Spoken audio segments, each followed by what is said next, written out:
again. We're starting to record this study. This is the first in a series on alternative gospels. And I wanted to begin by passing out this handout that, and I wasn't sure, you probably will have to share because I wasn't sure how many of these I made. I'm on the end, therefore. You and I can share. We'll make sure you get one. I think I've got just enough, or maybe almost Depending enough. on whether you pass it around clockwise or counterclockwise. But a gospel is a Christian writing that focuses on the life and words of Jesus. We're familiar with four gospels, and I assume you guys know the names of those. Matthew, Mark, Luke, and John. Matthew, Mark, Luke, and John.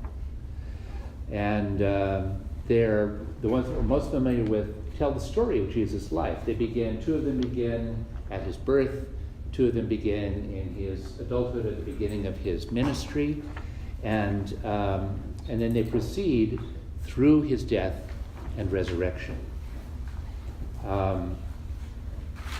That's not the way all early Gospels were written. Some of them were simply collections of sayings of Jesus, and some of them were meditations about Jesus. Some of them were framed in forms of conversations between Jesus and someone. But I've got a list here, and you can see, I wonder, you can kind of do a show of hands about some of these that you may have heard of. Has anyone heard of the Gospel of Thomas? Sure. Mm-hmm. Thomas is probably the best known of the alternative Gospels. It's also one of the longest. It's widely studied, and it's largely studied because it shares a lot of sayings. It's a sayings gospel, so it doesn't tell anything about the life of Jesus. It just is a collection of teachings. And a number of those teachings have parallels, especially in the Gospels of Matthew and of Luke. And Is it aligned with Q? Q being the it's common- different than Q. I don't know if there are common grounds. Q, does everybody know what Q is? Q is the first letter of the German word Quelle, which means source. And it's a theoretical writing that some scholars think was around in the early Christian church. And it comes from the fact that Matthew, Mark, and Luke all have a number of sayings. There are a number of things that, they'll have the same story, but they tell it very differently. But there are a number of sayings that they tell almost word for word. And that led to a theory that all three of them were looking at an earlier source, which they call Q, that they drew these sayings out of, and that the Q source was a collection of Jesus' sayings. In that way, it would be very much like the Gospel of Thomas. I don't know how much overlap there is between the two. I haven't ever studied that. There's something we're going to be looking at today, which is the Oxyrhynchus, and there are two fragments. There's the Oxyrhynchus 1224 and the Oxyrhynchus 840, and we're going to look at those just to see what some of these fragments are that people have to work from. And the name of that one comes from the fact that they were found in the Egyptian city of Oxyrhynchus. There's the Egerton Gospel, which is a very short surviving fragment of a longer gospel. And sometimes these fragments are so short that there aren't even any complete sentences. You get little fragments of paper, kind of like what would happen if you'd thrown a whole bunch of your mail in the fireplace and burned it up, but a few letters partly survived, and you just had kind of the partly destroyed remains. And so reconstructing those is very difficult work. There's the Gospel of Peter. Has anyone ever heard of that one? Yeah, good. That's an interesting one, largely because it picks up on this idea that was held by the Gnostics, and we'll learn a little more about the Gnostics as we go on, that Jesus did not have a physical body. They said God is a spirit, and if Jesus was truly God with us, then Jesus must also have been a spirit. And this made sense to the Gnostics because material stuff is evil and spirit is good. So if you have a physical body, you're trapped in this evil lump of flesh, in this evil physical world. And that couldn't possibly happen to the Son of God.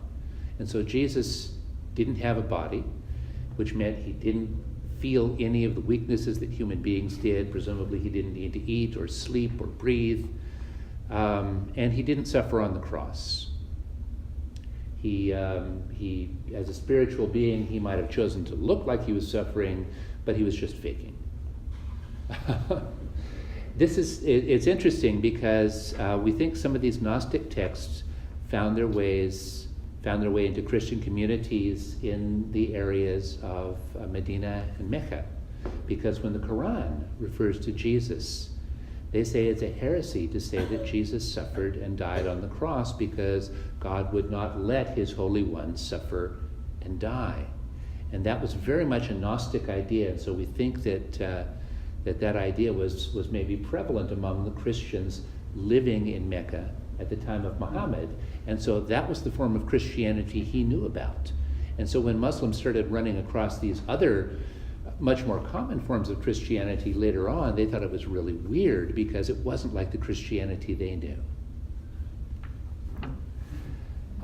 There's the secret Gospel of Mark. We don't know anything about that one. It's a secret. It's a secret, yes. We know that, and this is one of the ways we know about these Gospels. One way we know about these Gospels is they're mentioned by some of the early church writers. And they'll usually say, oh, that secret Gospel of Mark, he's just crazy. I'm not even going to quote him because he's so wrong in his theology. That's probably not a quote, though, from the early fathers, but kind of gets the sense. So I'm confused. How do they refer to it? I mean, do we refer to it as a secret Gospel of Mark? They refer to it as the secret Gospel of Mark. Now, the reason it's called secret Gospel of Mark is because it comes, again, we think it's from the Gnostics. And Gnostics are people who say that the public teachings of Jesus are not the real deal. Jesus gathered a very small number of close disciples and gave them secret teachings, and the secret teachings are where it's really at. And so when you see secret gospel or secret book, it's not saying nobody knows about this book. It's saying this is the book of the secret teachings of Jesus that he passed on to his favorite disciples. There's the Fayum fragment, which is a small, again, small fragment. There's the Gospel of the Egyptians, which emphasizes the need for celibacy because sex is bad and women are just the worst. Women lead to the downfall of men, and it's a theme we find in many places, but is not popular in the United Church of Christ at all. Women just don't like it. Poor women. Wow. And really even wasn't for the women. It's true. It's true. It, one of the characteristics of Gnosticism that's kind of debated is, as we'll see, there's some Gnostic writings that are done in the name of female teachers, primarily Mary Magdalene. But there's also this strand of misogyny that we find not just in the Orthodox Church, but also in the Gnostics, where you have, I think Valentinius, who was a major Gnostic teacher, said that for a woman to achieve salvation, she must first spiritually become a man, which is, and so there's kind of a debate about how the Gnostics viewed women. There's the Gospel of the Egyptians. Well, that was the Gospel. There's the Gospel of the Hebrews. We don't know anything about that except it was mentioned by several early Christian writers. There's the secret book of James, again, one of these that talks about secret teachings. Go back to Hebrews. So, I mean, the question is, were these Hebrews that no longer, that had deviated from the We don't know. Okay. We don't know. From the Jewish. It's similar, I think, the title is kind of like the letter to the Hebrews that we find in the New Testament. The idea is that it's being sent out, and it could be that it's being sent out to people who are religiously or ethnically Jewish, or it could be that it's being sent out at fairly early in the church, they developed a doctrine that the church is the new Israel, so the Christians are the new Hebrews. So it could be something like that, but we really don't know. Gospel of the Nazareans, which is another way of saying Nazarenes. And we know a little bit about that because not only did some of the early writers mention it, but they also quoted passages from it.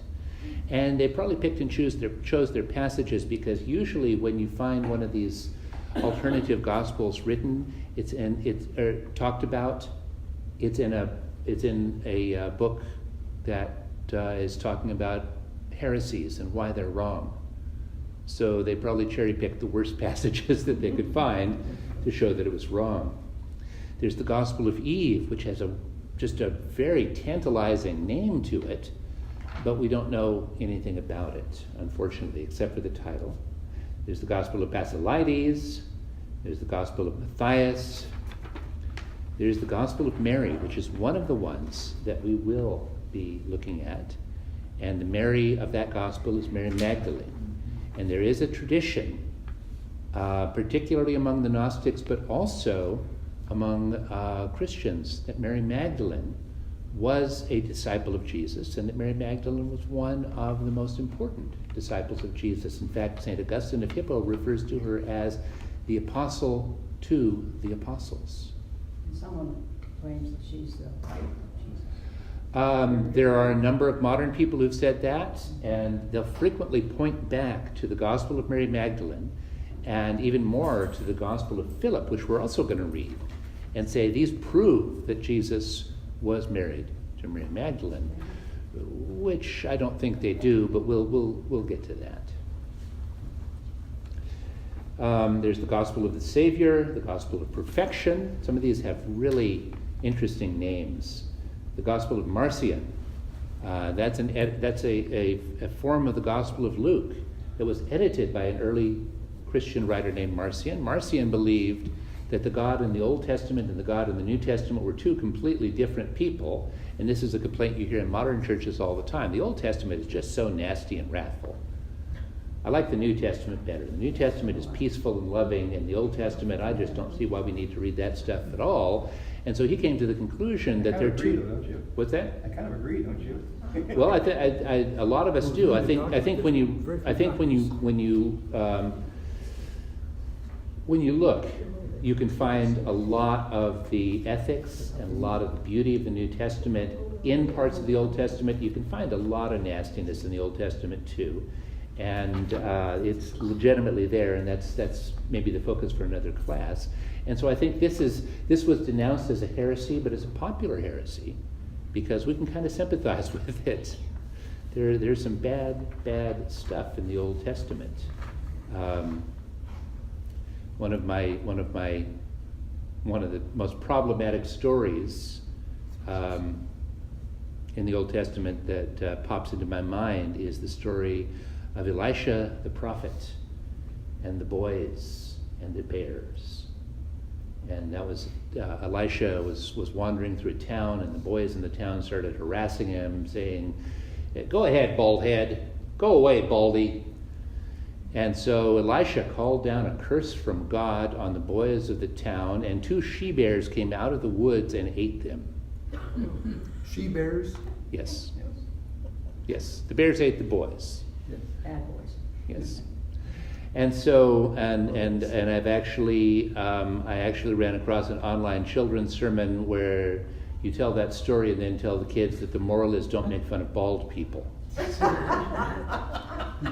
And I would agree, it's not nice to make fun of bald people, but I don't think if you make fun of bald people that God is going to send she-bears to eat you.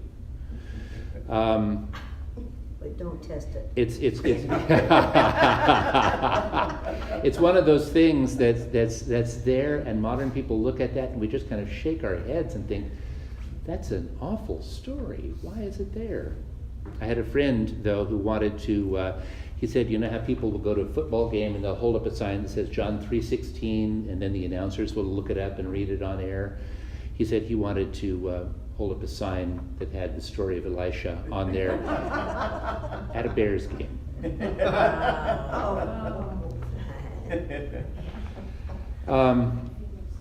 So we were at Marcion. Marcion believed that the Old Testament was evil, that the God of the Old Testament was evil, that the God who sent Jesus was a completely different God who was good. And so Marcion tried to put together his own Bible. And he said, well, Mark and Matthew and John, those aren't very good either. So we'll take Luke. We'll just cut out all the references to anything in the Old Testament. And so the Gospel of Mark is basically a severely abridged version of the Gospel of Luke, keeping only the Marcion-approved passages. In the 18th century, Thomas Jefferson did something kind of similar. The Jefferson Bible, he cut out all the things that seemed to him superstitious or supernatural and left only the ethical teachings. Very, very thin Bible, by the way. I'm sorry? It's a very thin Bible. I have never seen a copy, and I'd be curious to read that someday. There's the Gospel of Judas, and I think Karen sent me a note saying she wants to definitely be here for the Gospel of Judas, which is a book. Again, it's a Gnostic book, and one of the distinctive characteristics of the Gospels we call the Gnostic Gospels is they tend to reject the mainstream disciples, especially Peter. They don't like Peter at all. And they'll bring up somebody who's not one of the mainstream disciples, like Mary Magdalene or Thomas, who we know best as Doubting Thomas, or Judas, as this was the real person. And the reason they've got a bad reputation is all these Peter people over here are slandering them. But that's because Peter was jealous, because these were the folks who got the secret stuff. And The Catholic Church did not like that. What's that? The Catholic Church did not go along with that. Well, the Catholic Church did not exist at the time of these books, not in the form but that... Peter is central Yes. to St. Peter's Square. and all Peter that. is and was central to what becomes Orthodox Christianity. Now, the reason I say this, and I don't mean any disrespect to the Catholic Church, which does trace themselves to Peter and to Jesus, I'm just saying that the church had not organized itself yet. The church was not yet using labels and saying this is this church and this is that church and this is. It was much messier in the first 3 centuries of Christianity, and you actually one of the things that is probably useful to realize is that when we talk about these alternative, it wasn't that people had an edition of the Bible with the 4 canonical Gospels, and some people said, well, we want to have this other gospel also. There were a lot of different communities, and it was not uncommon to go from one community to another and find that they were using a different set of scriptures. There would probably be some in common, and then there would be some that didn't. For example, my church might have the Gospel of Mark, the Gospel of Thomas, and the secret Gospel of James. Yours might have the Gospel of John, the Gospel of Mark, and the Gospel of Mary Magdalene. Yeah, so would it be fair to say, there were differing collections of writings There were. popularized and or used in practice Mhm. In these various... And some of them Christian may have communities. been used only very locally, and some of them may have been more broadly used. Yeah. The ones that we know about from other Christian writers probably had a broader following. But there wasn't such a thing as standardized Christianity, and that's probably a better way of saying it than saying there was no Catholic Church yet. They hadn't standardized anything about Christian worship or Christian theology yet. There were a lot of arguments going on, there were a lot of discussions going on, and it wasn't really until the reforms of the councils of the 3rd century that they started saying, okay, we're not going to discuss this one anymore, this is the way, and you guys are heretics. Beginning with the Council of Nicaea. Council of Nicaea actually didn't do that. Council of Nicaea dealt with one doctrine in particular, and that's the idea of whether the Son of God is of the same essence and substance as the Father, and so on. It was I think maybe Trent, which was about 30 years later, where they worked on the canon, and they did that through a number of councils. And probably one of the first things would have been the debate between Peter and Paul regarding Jews, having become a Jew first before you become a Christian. So that was one of the first decisions. That was one of the first decisions. It's interesting because ultimately what the councils did was, they of course stayed to baptizing Gentiles, but they didn't censor Peter out of the Bible. One of the interesting things about the councils is they included a lot. They excluded things, but if you look at the gospel, at the canon of Scripture we ended out with, it was more inclusive than anybody's collection of Scripture up to that date. It had more different books in it than anyone before that had proposed. And some of them were pretty diverse. If you look at the 4 Gospels we have, especially the Gospel of John, there's some real differences there. But the church said, even though there are strong differences, say, between the Gospel of Mark and the Gospel of John, we see great value and great faith in both of these. So again, it's not. There was a need to kind of standardize Christianity and say, these are our teachings, these are our books, but it wasn't entirely. We're going to take this very narrow understanding and we're going to throw out anything.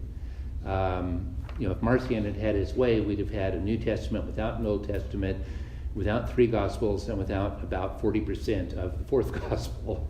So they were more inclusive than they sometimes get credit for being. The Gospel of Judas is interesting because in it Judas does betray Jesus, but only because God wants him to, and only because he's the disciple. God or Jesus? Well, both.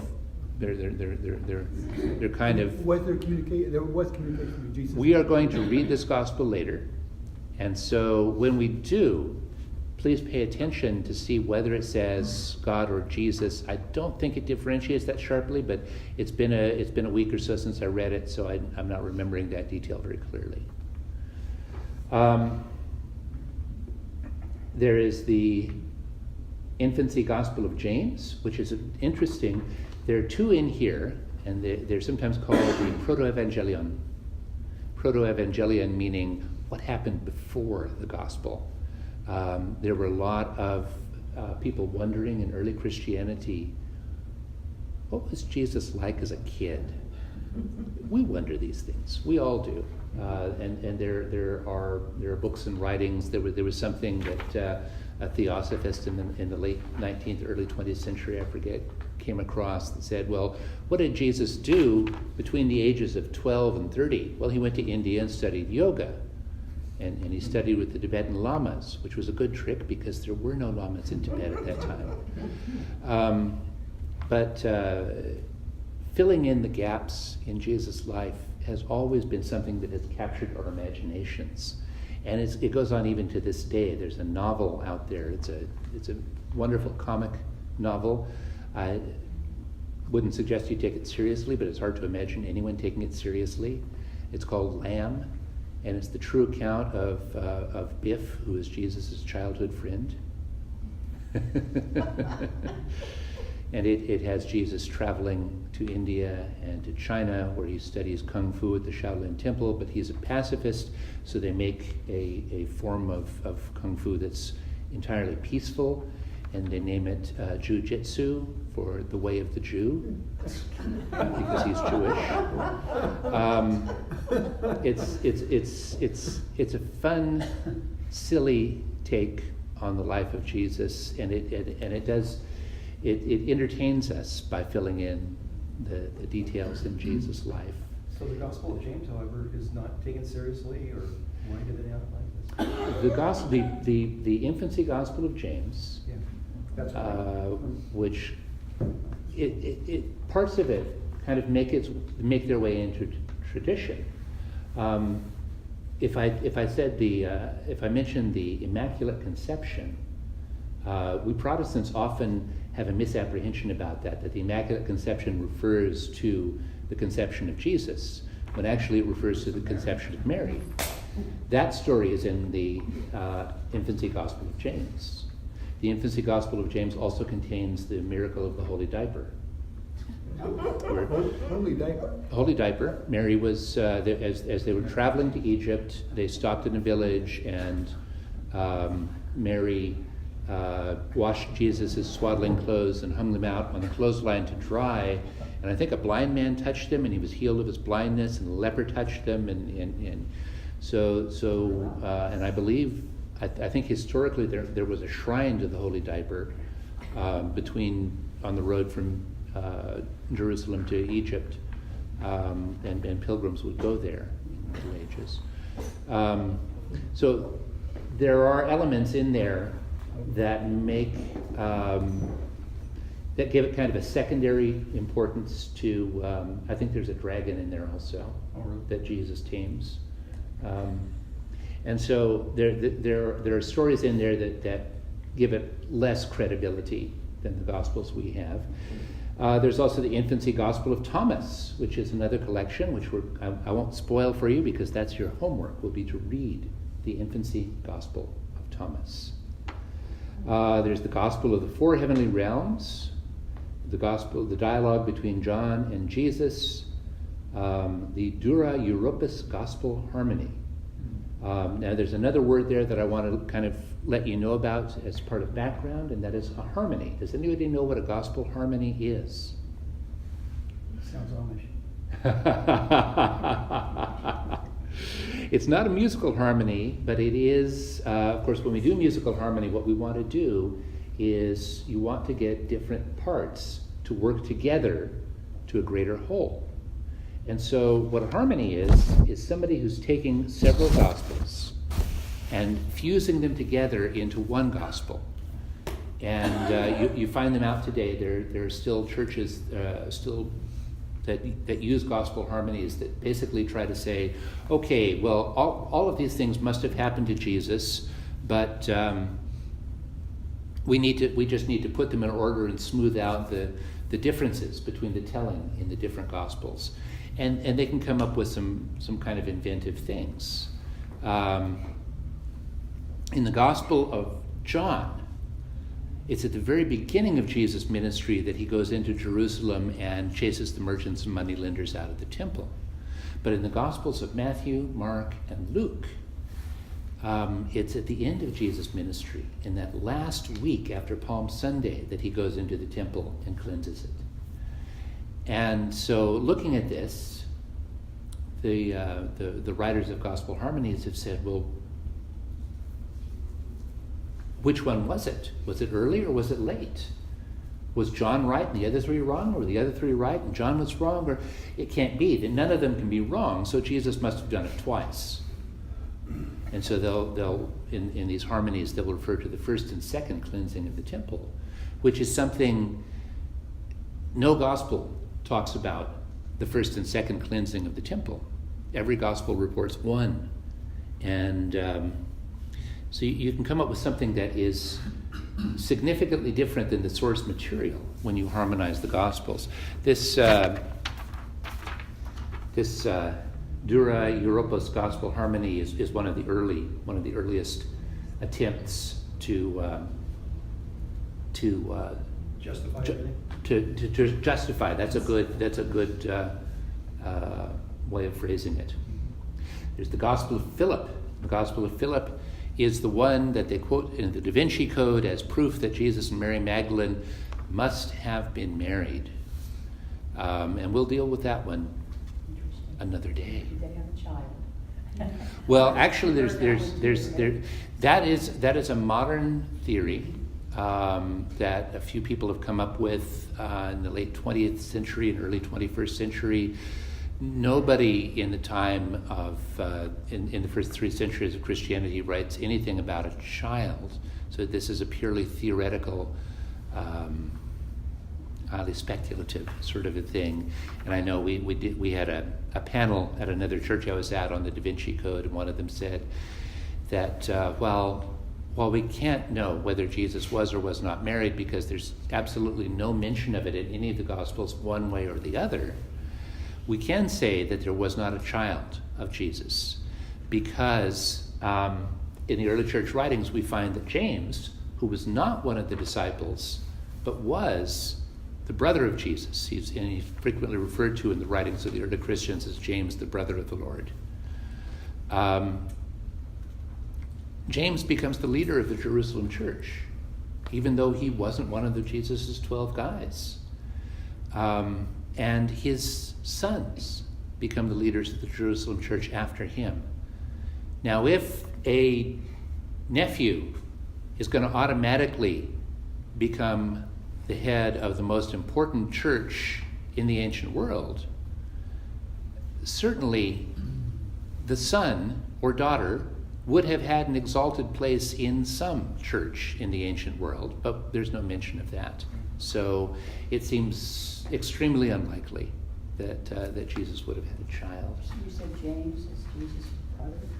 James is referred to in early Christian, I think even in Scripture sometimes, as the brother of the Lord. And I think there's a tradition, and this is kind of a split between Catholic and Protestant. There are several people who are mentioned, and honestly, and there's a scene, and I'm not going to remember, it might be the Gospel of Mark, where Mary and Jesus' brothers come and want to speak to him, and they mention James and Joseph and a couple of other names.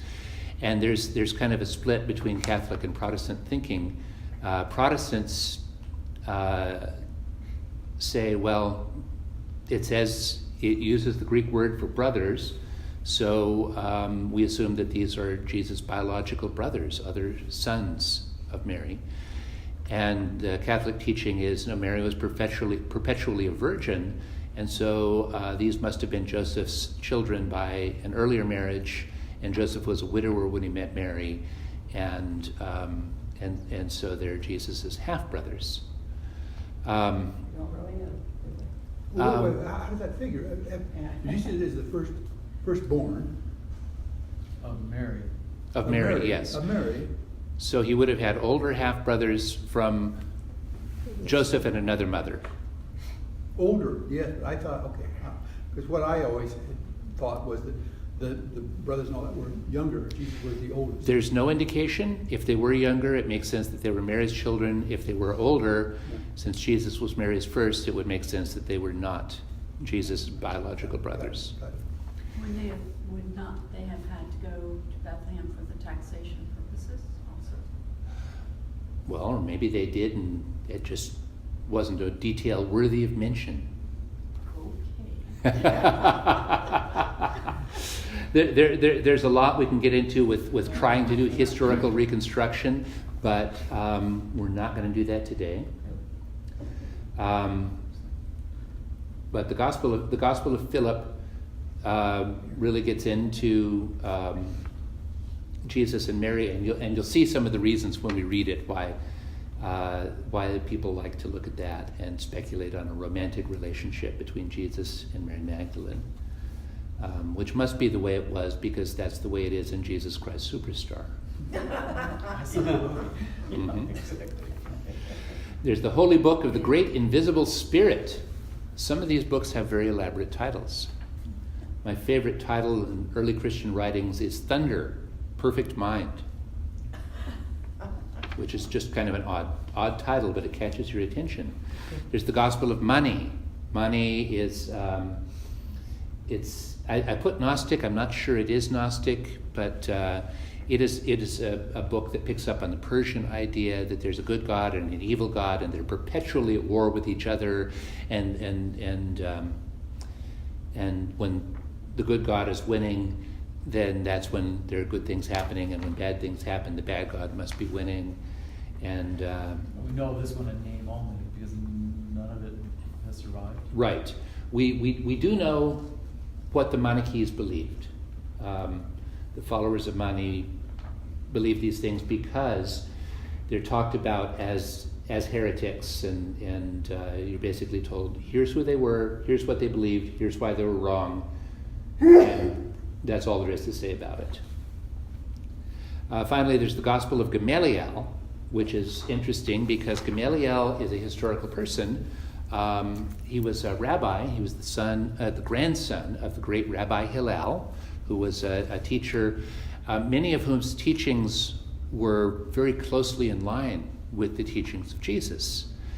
He was an older contemporary. He probably would have died when Jesus was still a boy, but he was roughly a contemporary of Jesus.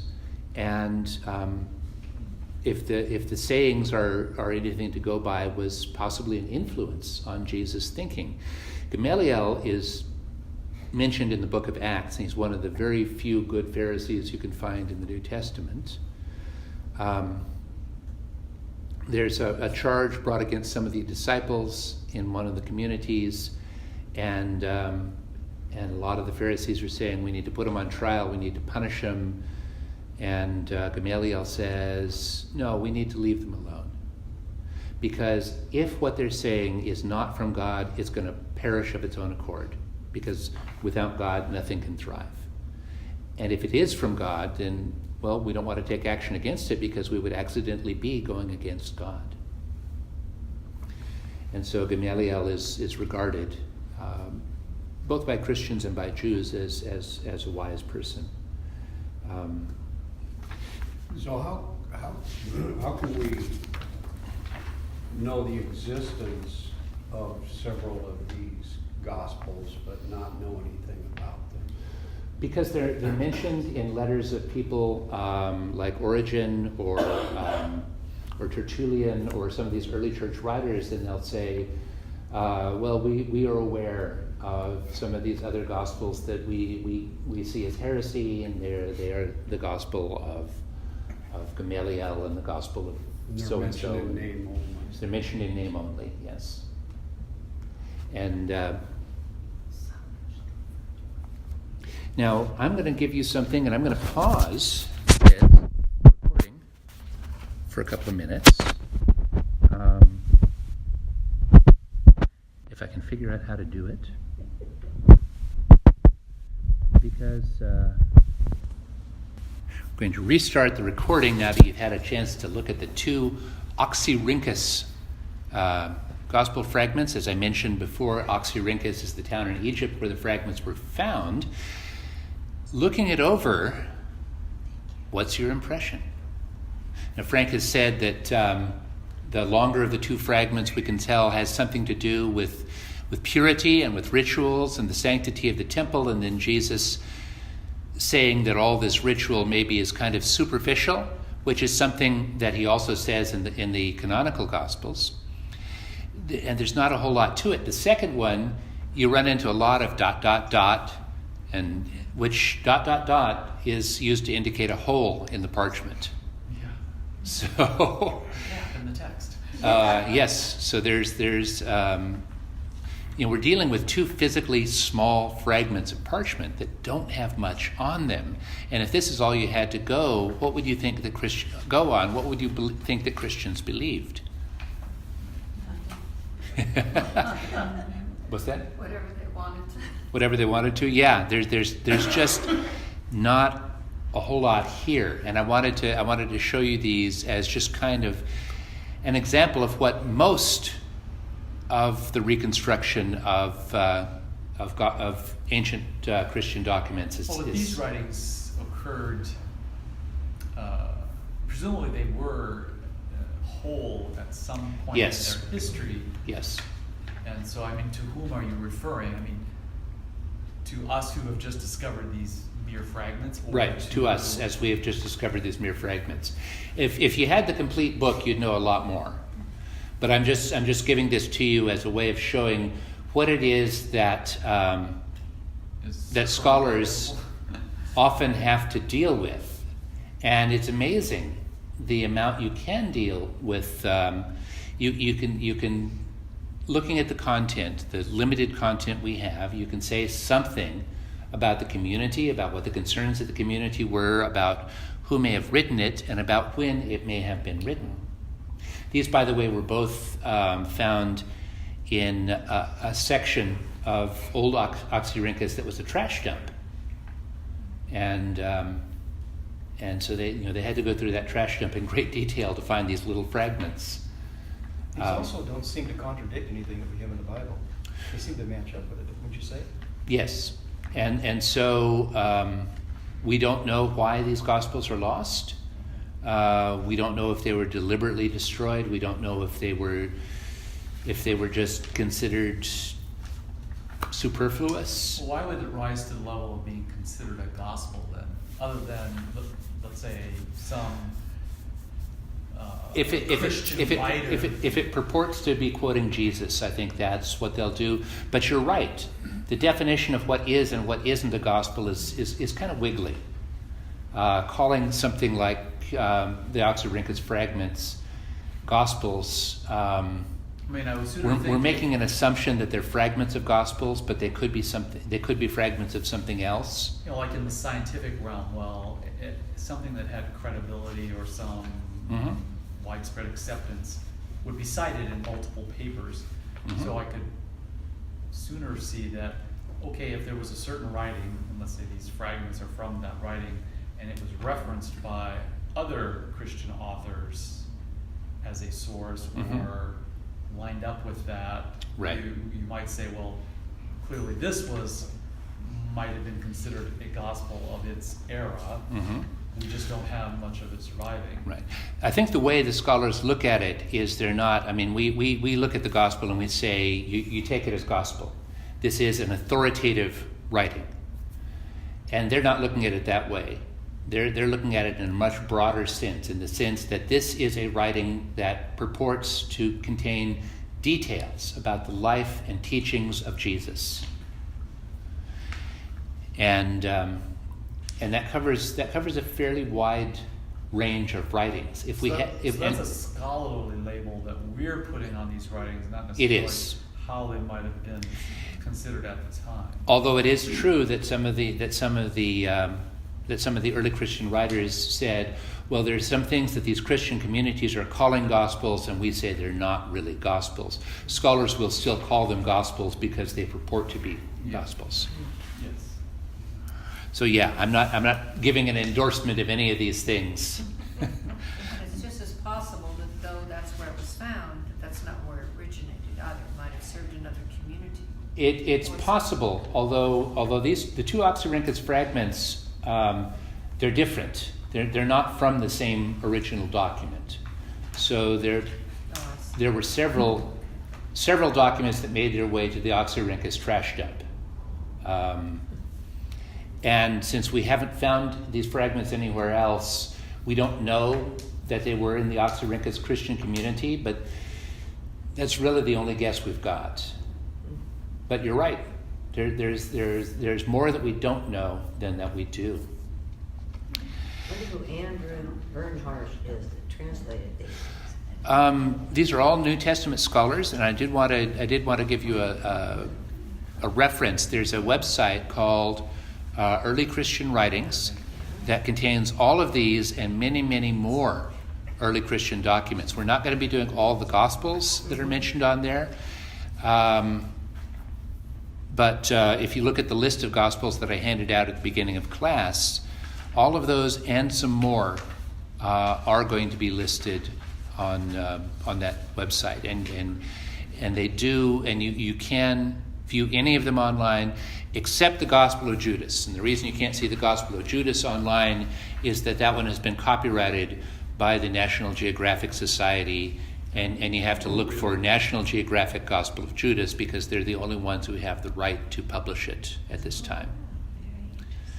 So the website again is Early Christian Writings. dot what?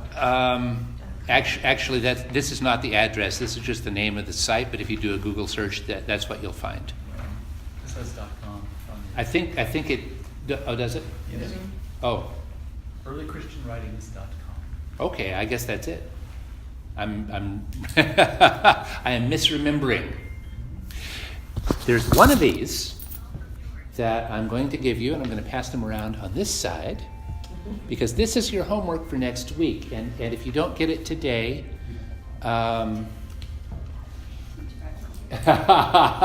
you don't have homework, right? If you would like to read it, you can come back with me to the office, and I will print you a copy. These are the This is the Infancy Gospel of Thomas, which contains many strange and wondrous stories of Jesus while he was a kid. And I'll give you a spoiler alert, Jesus. So that is all for, and so we'll be discussing that and the phenomenon of filling in the missing details of Jesus' life in our next session next week, Tuesday. So, question. This lists 5 different topics. Is it meaning 5 more sessions? We are going through all of those. We plan, so next Sunday is, next week is infancy. Are we covering? Some of them are longer and some of them are shorter. We're going to do at least 2 short ones in one session. You don't particularly have any order, you don't have a plan? Okay. I have a plan, but it's not outlined there. So